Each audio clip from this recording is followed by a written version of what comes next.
Welcome to all in the lecture series of functional analysis. Now in this lecture we have to see Bayer's category theorem. To prove this theorem, first of all we see some definitions and after that we start the Bayer's category theorem. So the first definition is a subset capital M of a metric space capital X is said to be real or nowhere dense in capital X if its closure M closure has no interior points.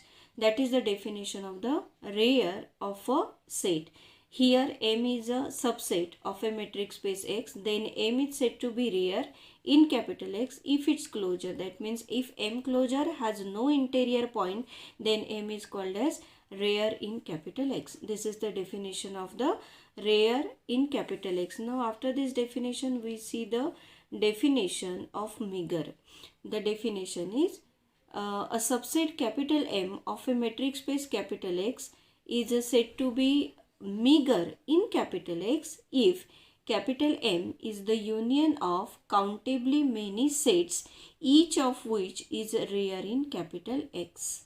That means a subset capital M of a metric space X is said to be meager or of the first category in capital X if capital M is written as the union of countably many sets, each of which is rare in capital X. That means when capital M is written as a countable union of rares in capital X, then we say that capital M is meager in capital X. Now after this definition we have to see the third definition, that is the non-meager. Non-meager or of the second category. Capital M is said to be non-meager or of the second category in capital X if capital M is not meager in capital X. If capital M is not meager, then we say that capital M is non-meager. So these are the definitions of the rare, meager and non-meager. Now after this definition we see the Bayer's category theorem. This theorem is about the complete metric space. So we see the statement of this theorem, Bayer's category theorem. The statement is if a metric space capital X not equals to phi, that means capital X is a non-empty metric space, is complete, it is non-meager in itself. That means when capital X is a complete metric space, then it is non-meager in itself. Hence, if capital X not equals to phi is complete and capital X is written as the countable union of AK where each AK is closed, then at least one AK contains a non-empty open subset.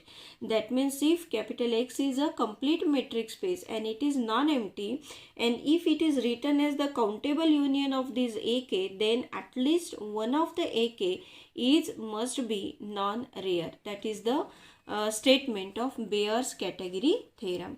Now we have to prove this Bayer category theorem. So to prove this Bayer category theorem, here we use the method of contradiction. That means here we have to show that the capital X is a non-meager, and here we consider that capital X is meager, and after some steps we need some contradiction.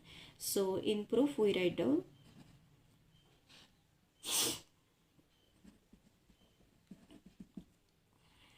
suppose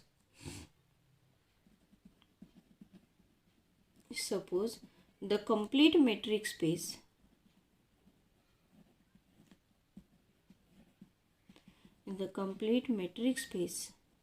capital X, which is non-empty, where meager in itself. As it is meager in itself, that means it satisfies the definition of the meager, and as we see the definition of the meager, it is written as the countable union of rare in capital X, and therefore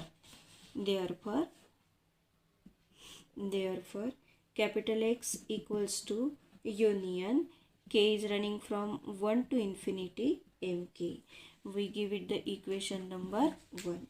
Now with each mk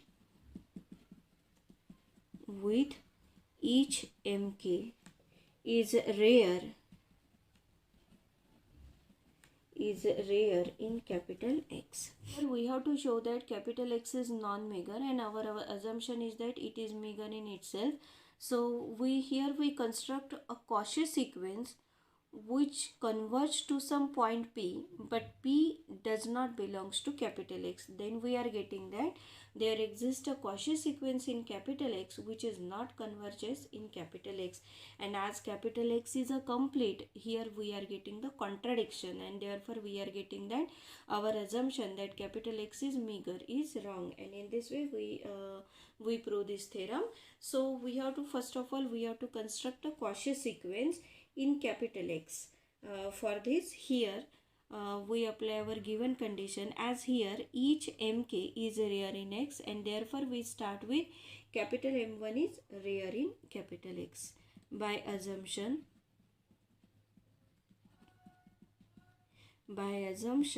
M1 is rare in capital X.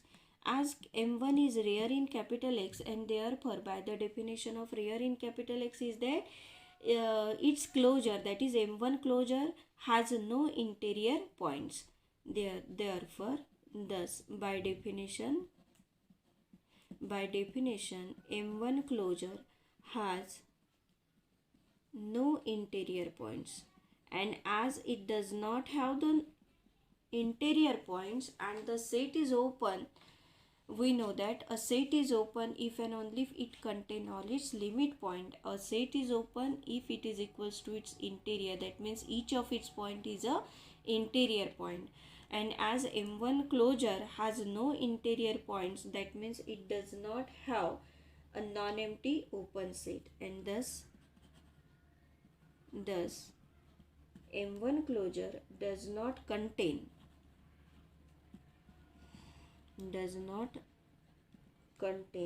a non-empty open set.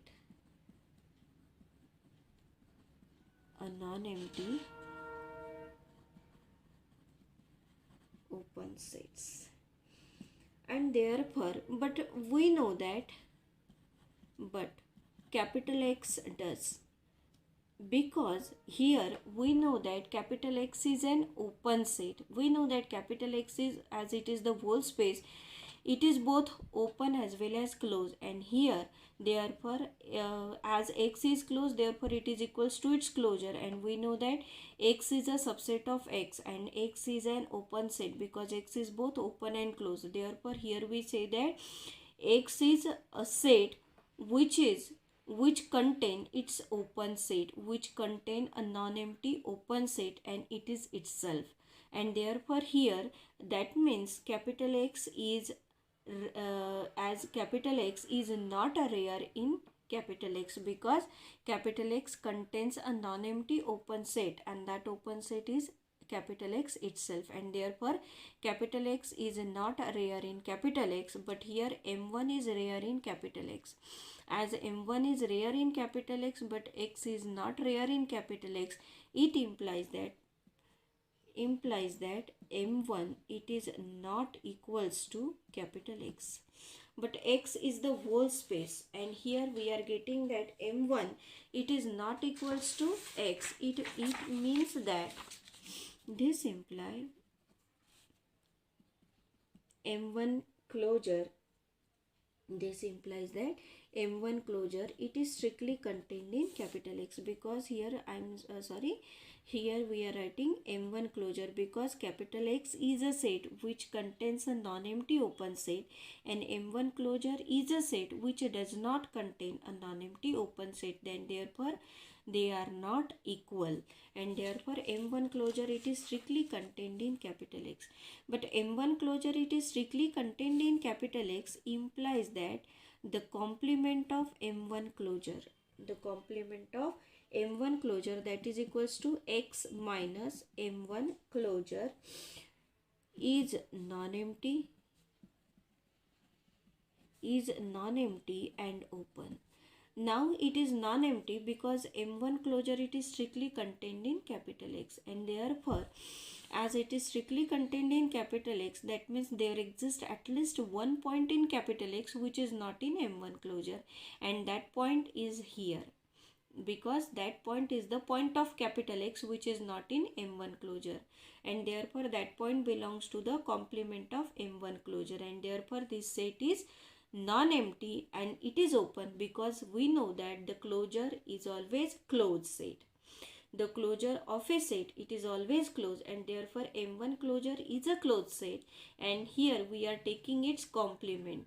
As it is closed, therefore its complement is open, and therefore here M1 closure, its complement is open set, and therefore we are getting here a non-empty open set, that is M1 closure. Now here, as it is not empty, so we may choose a point of this set. Okay, as M1 closure, its complement not equals to phi, so we may choose a point,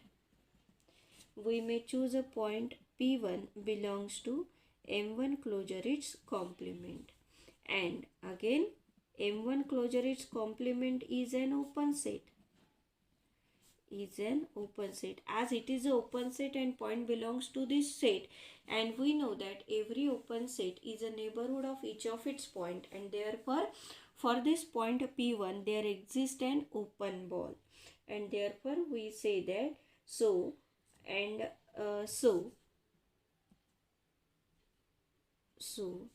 there exists an open ball,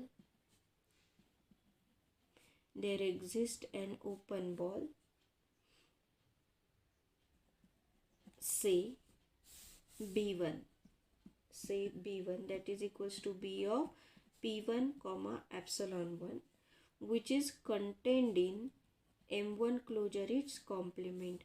Point belongs to the point P1 belongs to that ball with center P1 and radius epsilon 1, which is contained in M1 closure, its complement, because this set is an open set, and therefore for each point of that open set there exists the ball, because each point is an interior point, therefore there exists the ball B of P1 comma epsilon 1, which is completely contained in M1 closure complement. Here we are taking this epsilon 1, it is strictly lesser than half. Now again, as similar to M1, similarly M2 is rare. M2 is rare in capital X. As M2 is rare in capital X, again therefore by definition M2 closure is does not contain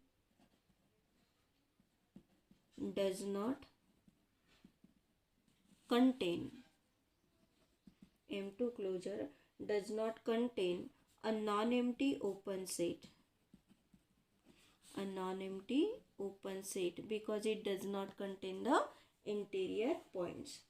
M2 closure does not contain a non-empty open set, and hence as it does not contain a non-empty open set, and we know that this ball B of P1 comma epsilon 1, it is a non-empty open set, because this it is non-empty because it contains at least one point, and that is the center itself, and therefore here the with center P1, and now we are considering the ball with center P1 and radius, we are taking half of this radius, it is again an open ball which is non-empty, and therefore as M2 closure does not contain a non-empty open set, and hence M2 closure does not contain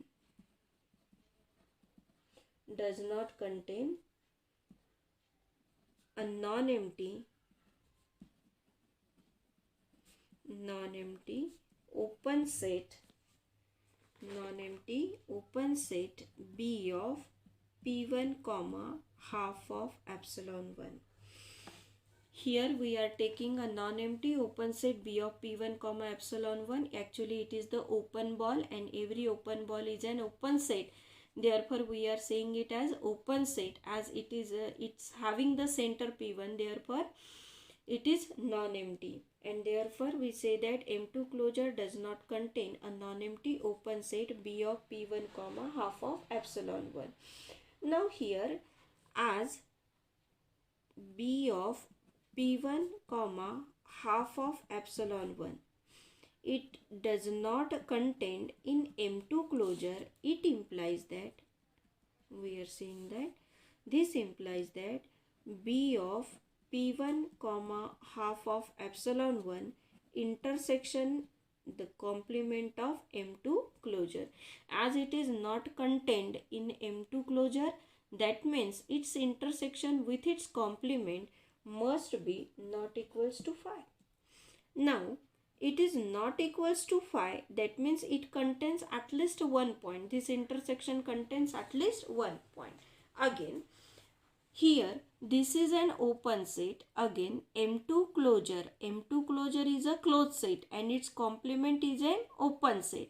That means this is an open set, this is also open set, and it is the finite intersection of open set. And we know that the finite intersection of open set is again open, and therefore this intersection is again an open set. So we say that this is a non-empty open set, and hence we are getting the, this implies that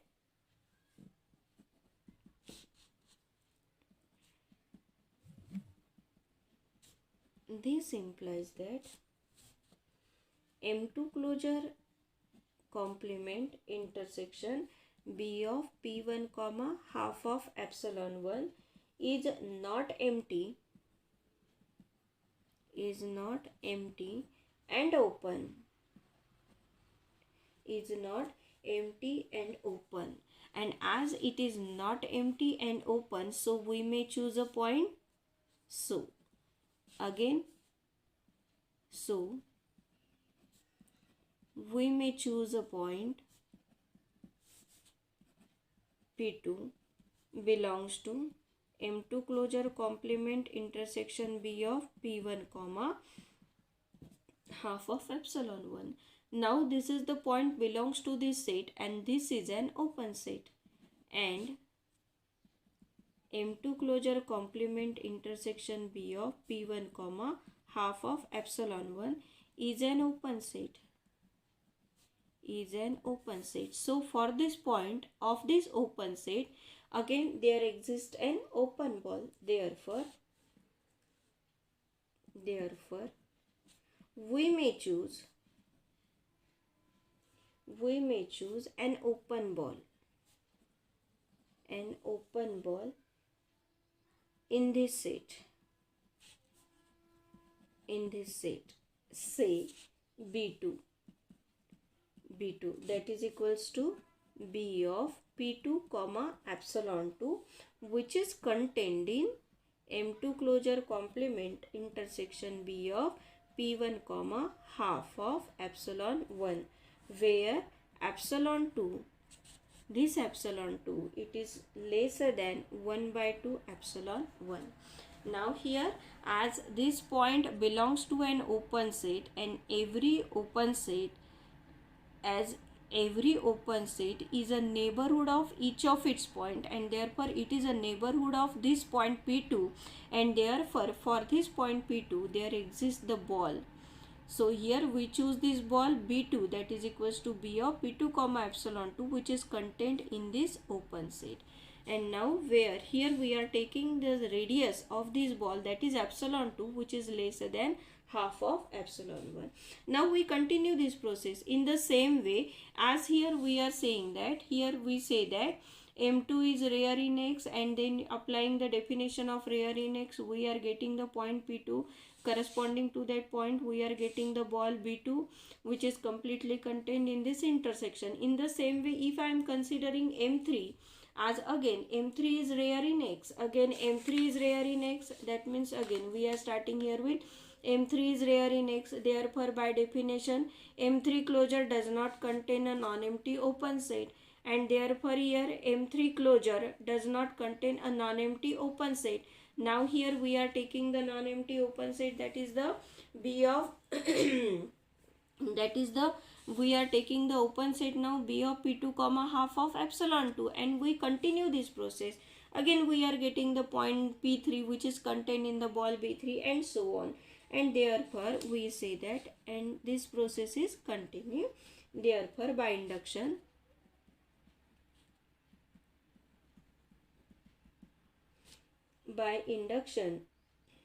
we thus obtain a sequence of ball. We thus obtain a sequence of balls Bk, that is equals to B of Pk comma epsilon k, where each epsilon k is lesser than half of epsilon k minus 1, such that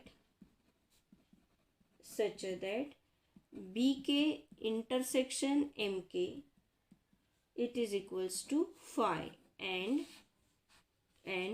Bk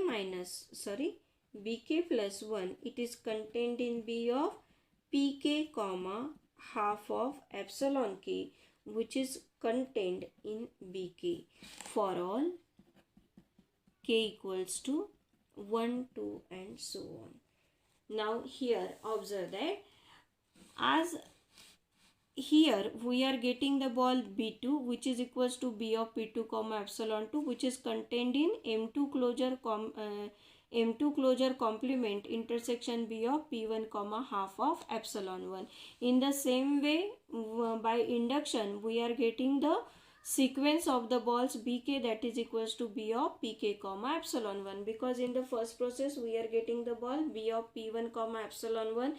In the second stage we are getting the ball B of P2 comma epsilon 2, and continuing in this way we are getting the ball B of Pk comma epsilon k, where epsilon k it is lesser than 1 by 2 epsilon k minus 1, such that we are getting Bk intersection Mk equals to phi, and here Bk plus 1 which is contained in B of Pk comma half of epsilon k, and it is contained in Bk because Bk it is the ball with center Pk, but its radius is epsilon k, and this is half of epsilon k, and therefore this ball is contained in the ball Bk, and in this way we are getting the sequence of balls.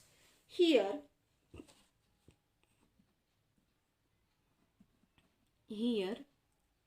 epsilon k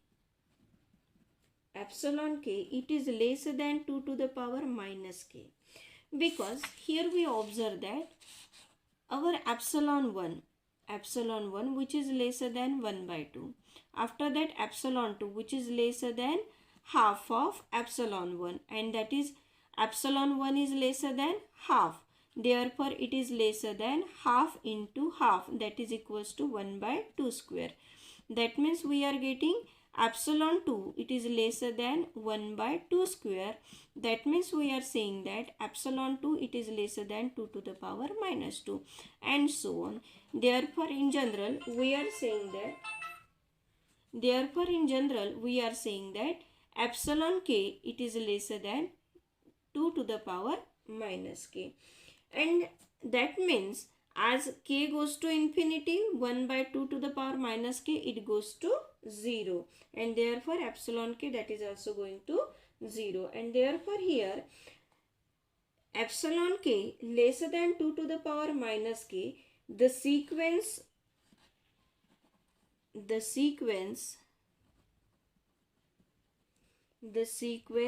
Pk, these are nothing but the sequence of the centers Bk, because each Bk is a ball with center Pk, and therefore here the sequence Pk of the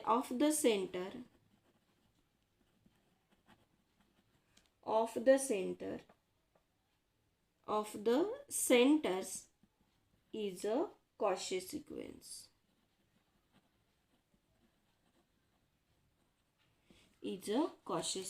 Because here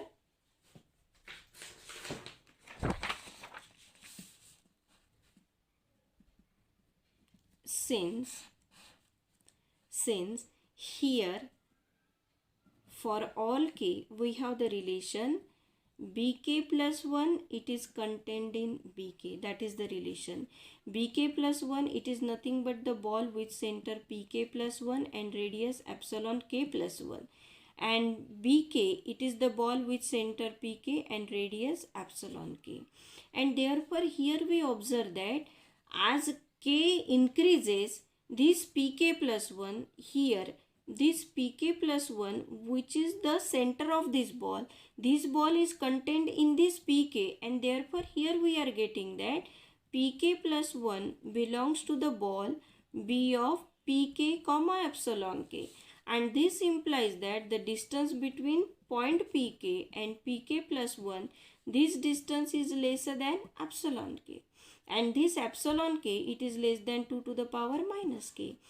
2 to the power minus k, that means it goes to 0 as k goes to infinity, and therefore the sequence pk it is a Cauchy sequence. It is a Cauchy sequence. Now each pk is the element of capital X, and therefore it is a Cauchy sequence in capital X. Now it is a Cauchy sequence in capital X and converges. As it is a Cauchy sequence in capital X, and we know that capital X is complete, that is the given condition. Therefore every Cauchy sequence in X converges in X, and therefore pk converges to p, and here p must be the point of capital X. That is the because of the capital X is complete. But for every small m and every n which is greater than m, here we are considering every m, that means m is any arbitrary number, and we are considering all those n which are greater than m. We have this bn is contained in bm. Actually it is contained in nothing but bm. This bn is contained in the ball with center pm and the radius half of epsilon m, as we see in the previous. Here we see that this bk plus 1 it is contained in ball with center pk and radius half of epsilon k, as here k plus 1 it is greater than k, and here we observe that bk plus 1 is contained in the ball b of pk comma half of epsilon k, and therefore here we are saying that for n which is greater than m, for this n and m we are having this ball bn, it is contained in the ball with center pm and radius half of epsilon m, and therefore here, so that the distance between pm comma p, now we are considering the distance between pm comma p. Here we are applying the triangle inequality. It is less than or equals to d of pm comma pn plus d of pn comma p. Now as it is a Cauchy sequence, and therefore it is a lesser than 1 by 2 epsilon m, as here we see that it is lesser than d of pk comma pk plus 1, that is lesser than epsilon k, and therefore here d of pm comma pn, that is lesser than 1 by 2 epsilon m, because here as n greater than m, we are getting that bn is contained in bm, and therefore the point pn which belongs to the ball bn, and bn it is contained in bm, and this bm it is the ball with center pm and radius epsilon m, and actually it is nothing but the it is also contained in the ball with center pm and radius half of epsilon m, which I am saying here. Okay, and due to this here we are getting that the point pn belongs to this ball, and therefore pn belongs to the ball with center pm and radius half of epsilon m, and this implies that the distance between the point pn and pm it is lesser than half of epsilon m. With the help of this we are writing that it is lesser than half of epsilon m, plus d of Pn comma P plus d of Pn comma P, and now it goes to half of epsilon m as n goes to infinity, because here we prove that as k goes to infinity we are getting that pk goes to p. As k goes to infinity we prove that pk goes to p as k goes to infinity. In the same way, as n goes to infinity, d of pn comma p, that goes to 0, and therefore this summation goes to half of epsilon m, and hence the point P belongs to the ball with center Pm and radius half of epsilon m, but it is contained in the ball Bm, that is equals to the ball with center Pm and radius epsilon m. That means we are getting that P belongs to the ball Bm, and it is true because here we are taking m.